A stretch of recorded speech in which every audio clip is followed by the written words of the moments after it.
Okay, imagine this, right? Are you imagining? Yeah. Okay, great. So picture this, your parents just randomly say to you, get in the car, you cannot bring your phone, you cannot bring your wallet, you cannot bring anything, we're leaving right now. If that was me, I would be like, if I can't bring my phone, I'm not coming. Sorry, count me out of this one, guys. Not for me. But in 2016, the Trump family seemed to not question it. They just piled into the car and they all took off. And what followed was one of the strangest mysteries Australia has ever seen. Over just 5 days, this totally normal family scattered across 2 different states. They ditched their lives and the whole country was just completely baffled.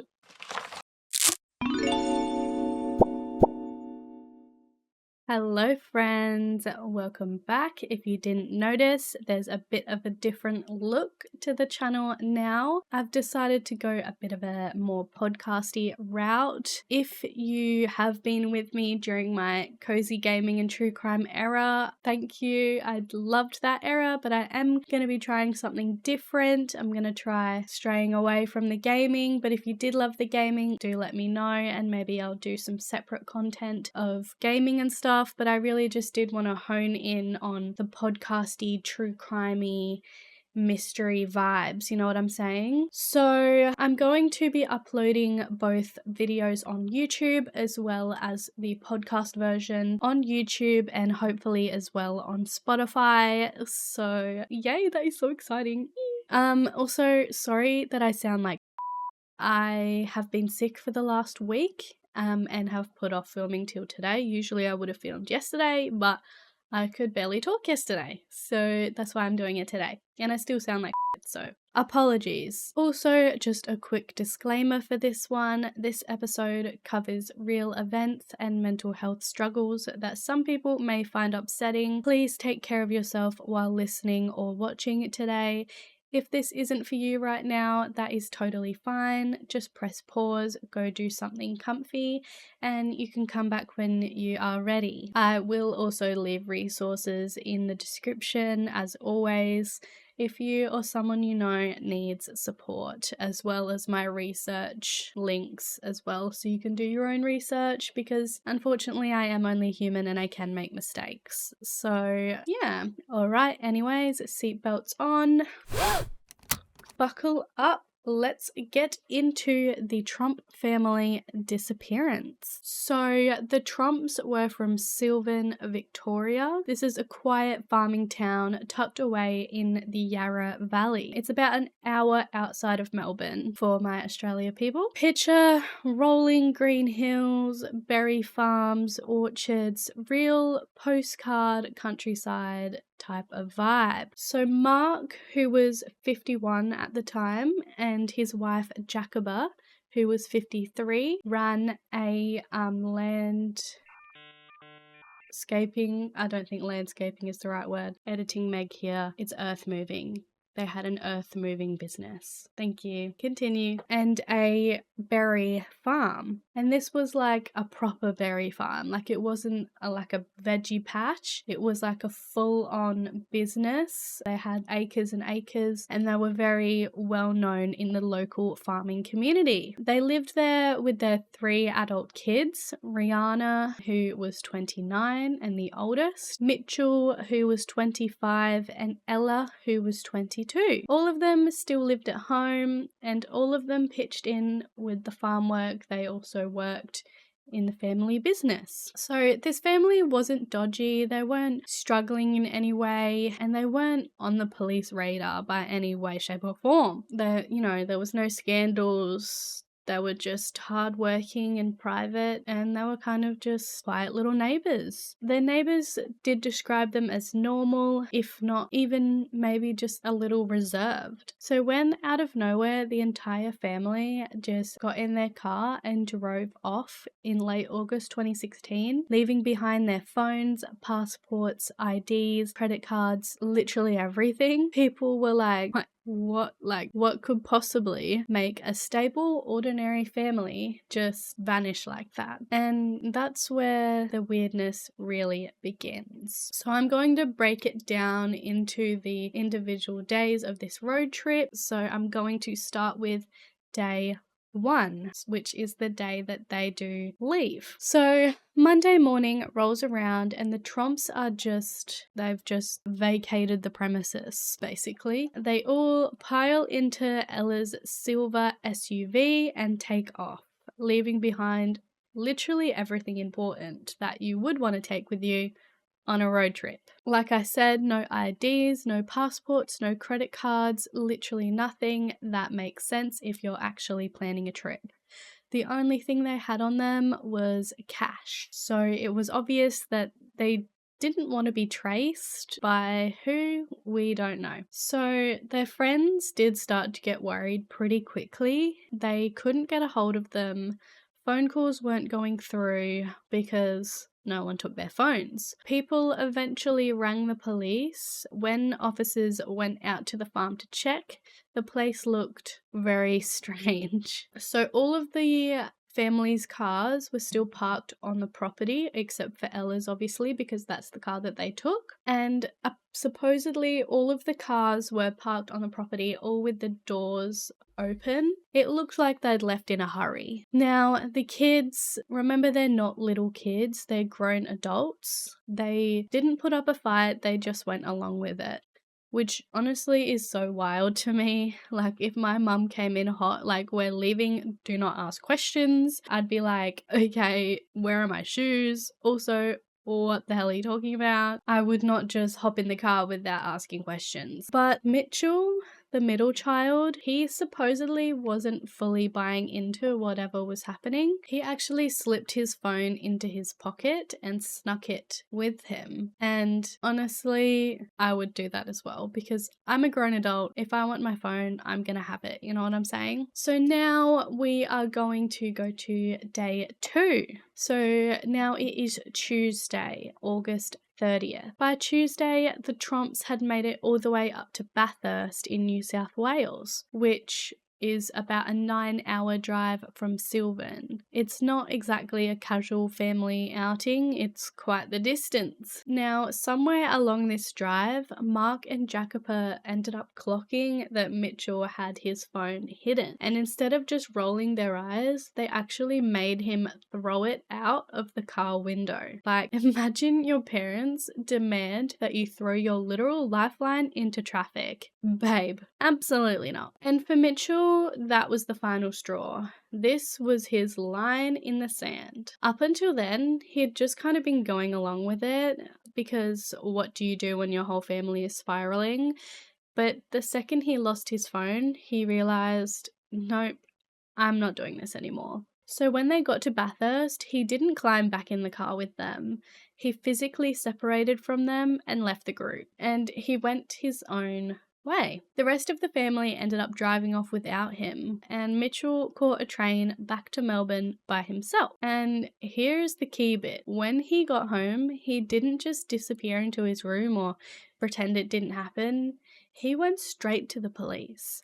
He told them his family was acting really strange and paranoid and convinced that people were after them. That's when the whole thing went from weird family road trip to a case that authorities had to really take seriously. Later, Mitchell told reporters the house had already felt intense before they even left, like there was pressure building.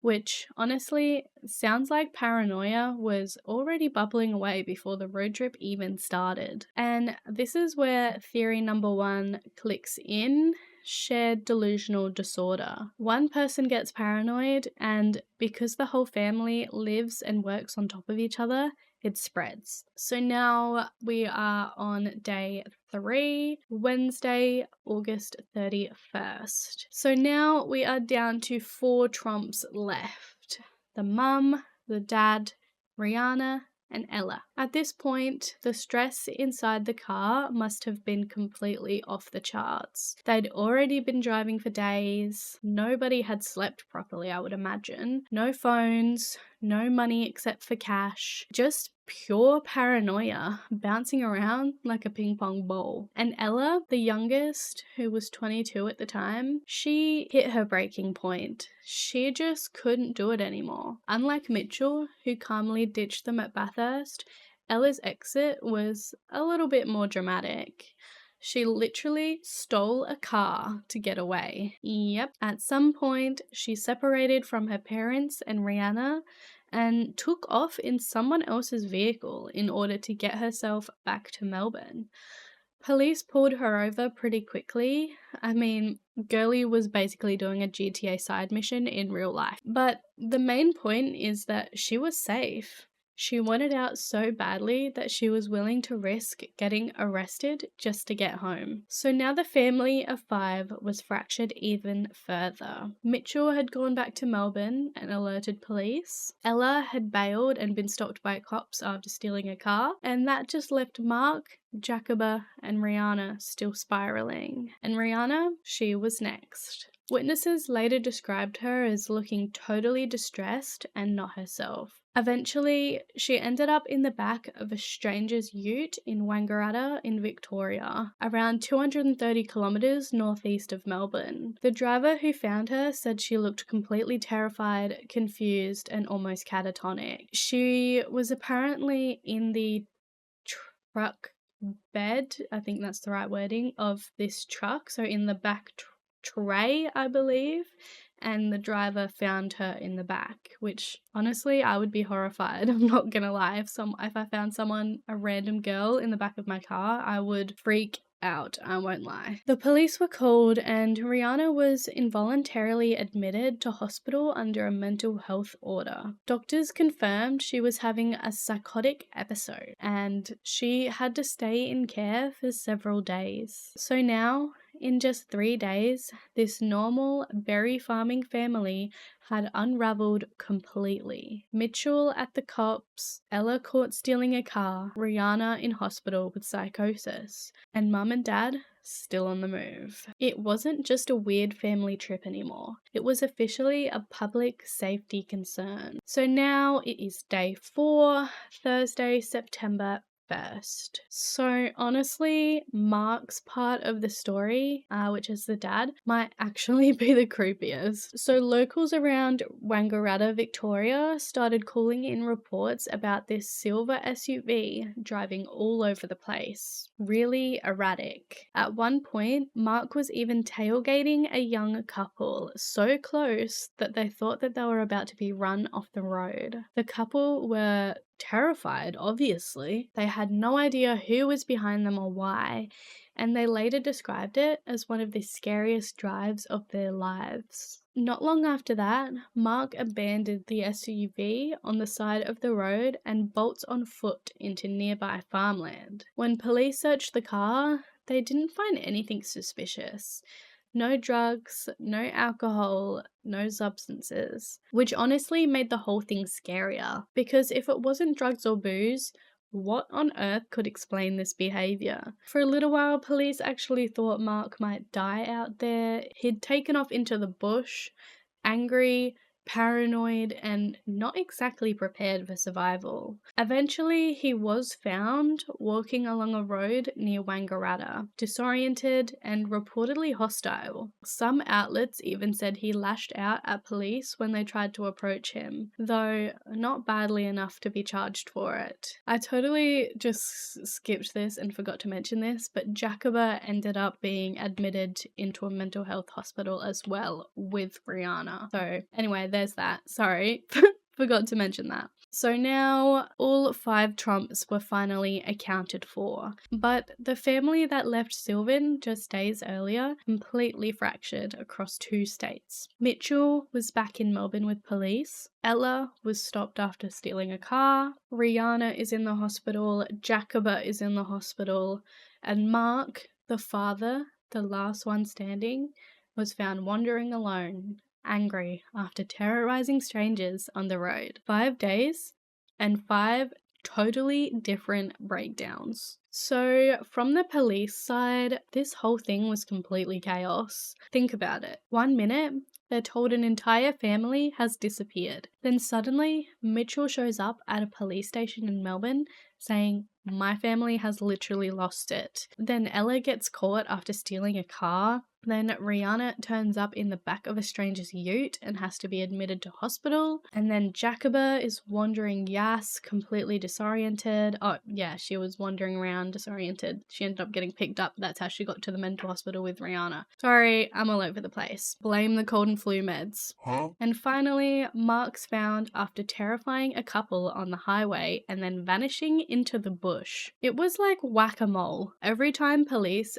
ticked one box, okay, we've located another Tromp. Another bizarre update popped up. And the media was eating this up. Headlines called it Australia's strangest disappearance, and every day it felt like a cliffhanger. Another Tromp found. It was like a soap opera playing out in real time. Even internationally, it blew up. The BBC, The Guardian, The New York Times, all covering this random Victorian berry farming family who suddenly thought that they had to flee. Back home in Silvan, neighbours were totally shocked. They'd always seen the Tromps as hard-working, private people. After this, they withdrew even more, and their farm, it turned into this weird little roadside attraction.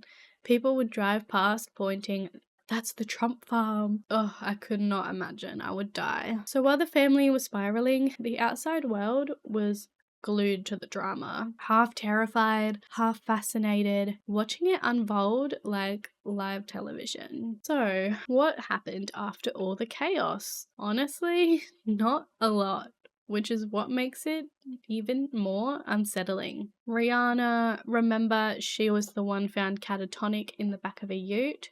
She actually got charged with car theft at first, but because of her mental health episode, those charges were dropped, which makes sense because she clearly wasn't in control of herself at the time. Jacoba, the mum, was treated in hospital for psychosis. After she was released, she made one eerie comment, that it was like a fog came over them. And then she basically disappeared back into private life. Mark, the dad, went full hermit.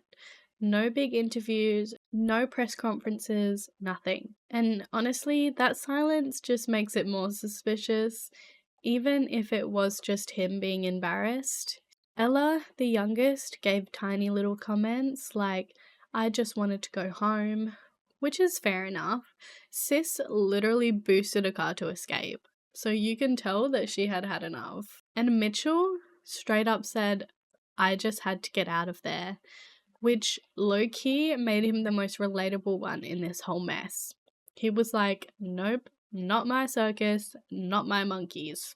And oh my god, something, I don't think I've really touched on this yet, but how the Tromps themselves explained all of this, which is to say, they basically didn't. Like, you would think after all of this madness, someone would have sat down for an interview and gone, "Here's what happened, here's what we thought, here's why we left." But nah, to this day, they've barely said a word. Mitchell gave us the most info, obviously, when he said, "I just had to get out of there." He also mentioned that the house had felt intense before they left, like pressure was building. Jacoba, the mum, gave one of the eeriest lines out of the whole case. She said, "I still don't know why we left. It's like a fog came over us." Like, excuse me, that's horrifying. And that's pretty much it. No Oprah sit down, no exclusive tell-all, nothing. Mark had stayed completely silent. Rihanna's never spoken publicly either. So it's not just us sitting here scratching our heads. The people who actually lived through it can't seem to explain it either. And honestly, that makes it even creepier. Because if they don't know what came over them, how the hell is anyone else supposed to figure it out? Alright, so since the Tromps themselves aren't giving answers, let's get into the theories that people have come up with. And let me tell you, some of these kind of make sense, some are total stretches, but all of them are suspicious enough to chew on. So the first big theory is shared delusional disorder. This is the one that experts lean on the most. Basically, one person, probably Mark, the dad, got really paranoid, and because the family are around each other 24/7, that fear just spreads. Like, if dad's like, we're being followed at breakfast, and then again at lunch, and then again at dinner, eventually you start going, hang on, maybe we are. Doctors actually said Rihanna and Jacoba were showing clear signs of psychosis. So this theory does have legs. But the hole in it? Why then? Why that random Monday? What tipped them over the edge? The next biggest theory is financial stress. People thought that maybe money troubles pushed them over. Farming is rough. Crops fail, debts pile up, markets tank. Totally believable stressor. But when people dug in, their farm was doing fine. No massive debts, no shady deals. So, like, if this was financial stress, running away with no IDs or cards isn't exactly a master plan. This next one was the internet's favorite theory. Everyone was like, oh my god, cult vibes. And I totally get it. Australia has had its fair share of weird little culty groups out bush, but there's no evidence. No weird associates, no letters, no messages, nothing. If a cult was involved, they covered their tracks like absolute pros. The next one is like a mass panic spiral. Honestly, this one feels superhuman. Imagine days in a car, no sleep. Everyone's feeding off each other's fear. Every car behind you feels like you're being followed, and every sound makes you jumpy. Fear just snowballs until you can't think straight. That could explain a lot, but doctors didn't just say stress, they said psychosis. So maybe it started as panic, but went way beyond it. Some reckon Mark thought that someone was after the farm. Farmers can be a bit cagey about outsiders, especially if they feel threatened. Maybe he thought rivals or even the government were coming for their business. But again, there's no evidence for this. No records, no enemies, just speculation. So yeah, that is the menu of theories. Each one kind of fits a piece of the puzzle, but none tie it all together, which is why this case is so creepy. It doesn't make sense. It's just bad, weird, crazy vibes. Hold on, I need a Coke break. 1 second.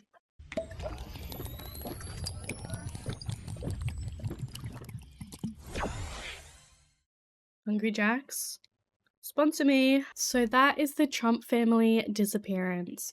Honestly, the most chaotic road trip in Australian history. No cults, no crimes, no big dramatic villain reveal. Just a family of 5 who unravelled in front of the whole country. Mitchell jumping ship at Bathurst, Ella literally boosting a car GTA style, Rihanna catatonic in a ute, Jacoba wandering gas like she's lost in a fog, and Mark terrorising random drivers before disappearing into the bush. Like, how does that even happen? And the worst part, even they don't even know why it happened. Jacoba said it felt like a fog. Mitchell just said he had to get out. Ella wanted to go home. None of them have ever given us any answers, which makes it way creepier than if there was actually a neat explanation. What sticks with me is how fragile the human brain can actually be. One spark of paranoia and suddenly a whole family's reality has unraveled. That's scarier than cults or conspiracies,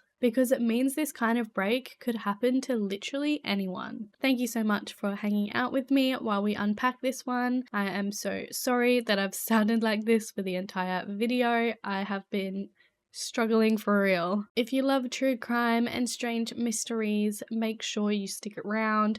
I've got so many more wild cases to cover. Stay safe, stay cozy, and shared delusions terrorizing a whole family? Yeah, let's not meet. See you next time. Bye!